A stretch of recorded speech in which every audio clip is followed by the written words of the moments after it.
اگلا سوال مکرم بدر الزمان صاحب کا ہے، جو سہارنپور دیوبند کے قریب انڈیا سے تعلق رکھتے ہیں، انگلستان میں ویمبلے میں رہائش پذیر ہیں۔ میں اب ان سے درخواست ان کا سوال ہے، وہ خود یہاں مائک پہ نہیں آنا چاہتے۔ اچھا ٹھیک ہے، یہاں تشریف فرما ہے۔ جی جی۔ ہر نبی کے بارے میں قبل از وقت پیشگوئیاں موجود تھیں کہ وہ کب تشریف لائیں گے، ٹھیک ہے، نیز یہ تعین کہ جغرافیائی طور پر وہ کس علاقے میں ہوں گے، ظاہر ہوں گے۔ مثلا حضرت عیسیٰ کے بارے میں انجیل سے پتہ چلتا ہے کہ آپ کی پیدائش کے موقع پر ایک ستارے کی رہنمائی میں کچھ لوگ بیت لحم پہنچے۔ کیا حضرت مرزا صاحب کے بارے میں بھی کوئی ایسی پیشگوئی موجود ہے جس سے آپ کی بعثت کے علاقے کی تعین ہو؟ نیز آپ کی صداقت کے نشانات میں چند کا ذکر فرمائیں۔ صحیح رکھیں، آپ تو ان کی جگہ بیٹھ جائیں۔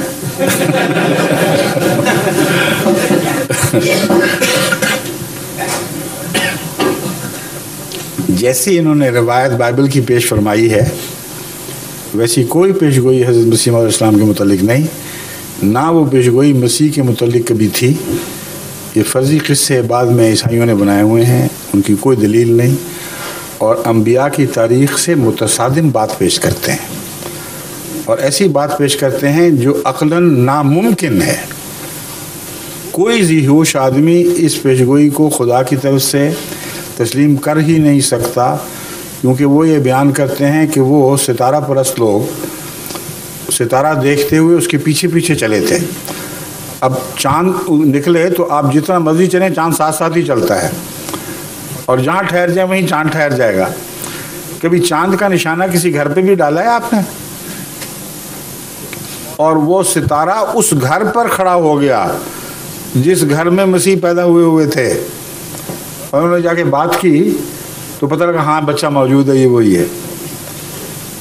اس گواہی کو ان یہود نے نہیں دیکھا جو رسالت کے تصور سے بھی گھبراتے تھے کہ اس قسم کا بچہ جس کا باپ نہ ہو کوئی، اس کی رسالت کی کوئی باتیں کرے۔ اور ستارہ کیسے کس گھر پر ٹھہرا ہے، یہ تو ویسی بات ہے جیسے پشاوری لوگوں کی مہمان نوازی کے متعلق لوگوں نے لطیفہ بنایا ہوا ہے۔ پٹھان بہت مہمان نواز ہیں، وہ کہتے ہیں پشاوری جو ہیں ملے جلے پٹھان ہیں، ان کو مہمان نوازی کے سلیقے نہیں آتے۔ کہتے ہیں دیکھو جب تم ان سے ملنے جاؤ گے تو کہیں گے آپ بہت شکریہ، بہت خوشی ہوئی، آپ کے لیے بکرا ذبح کریں، کچھ خدمت کریں۔ تو آپ پوچھیں ان سے کہ کہاں آئیں، گھر کا تو پتہ دیں کہ وہ چیل اڑ رہی ہے نا جہاں، اس کے نیچے ہمارا گھر ہے۔ اڑتی ہی چیل کے نیچے گھر، تو پھر بھی شاید مل جائے، اندازہ لگا لے آدمی۔ ستارے کے نیچے گھر کا کیسے پتہ چلے گا؟ ایسی بات انہوں نے پوچھی ہے جو ہے ہی نہیں، ہو ہی نہیں سکتی۔ اس لیے میں تسلیم کرتا ہوں، اور اس تسلیم کرنے میں خوشی محسوس کرتا ہوں کہ حضرت مسیح موعود علیہ السلام کے متعلق ایسی کوئی پیشگوئی نہیں تھی۔ جہاں تک پیشگوئیوں کا تعلق ہے یہ ایک الگ مضمون ہے، جہاں تک جگہ کی تعیین کا تعلق ہے یہ ایک الگ مضمون ہے۔ اب میں ان دونوں باتوں کے متعلق آپ سے عرض کرتا ہوں۔ قرآن کریم میں حضرت صلی اللہ علیہ وآلہ وسلم کی بعثت ثانیہ کا ذکر ہے، اور بڑے واضح الفاظ میں ہے۔ وہ بعثت ثانیہ کیسے ہوگی، اس کی تشریح بخاری کی حدیث، جو ایک مستند حدیث ہے جس کے متعلق جس کے صحیح ہونے میں علماء میں سے کسی نے کوئی شک نہیں کیا، وہ گواہ ہے۔ اسی حدیث میں علاقے کا بھی تعین ہے، لیکن اس طرح نہیں کہ ستارہ جہاں کھڑا ہوگا اس کے نیچے ہوں گے، بلکہ ایک عمومی تعین فرما دیا گیا ہے۔ تو پیشگوئی قرآن میں موجود، حدیث نے اس پیشگوئی کی تشریح فرمائی، اور اس علاقے کا تعین فرما دیا۔ یہ میں نے 3 دعوے کیے ہیں۔ قرآن کی وہ آیت کون سی ہے؟ سورہ جمعہ میں اللہ تعالیٰ فرماتا ہے هو الذی بعث فی الامیین رسولا منہم یتلو علیہم آیاتہ ویزکیہم ویعلمہم الکتاب والحکمہ وإن كانوا من قبل لفی ضلال مبین وآخرین منہم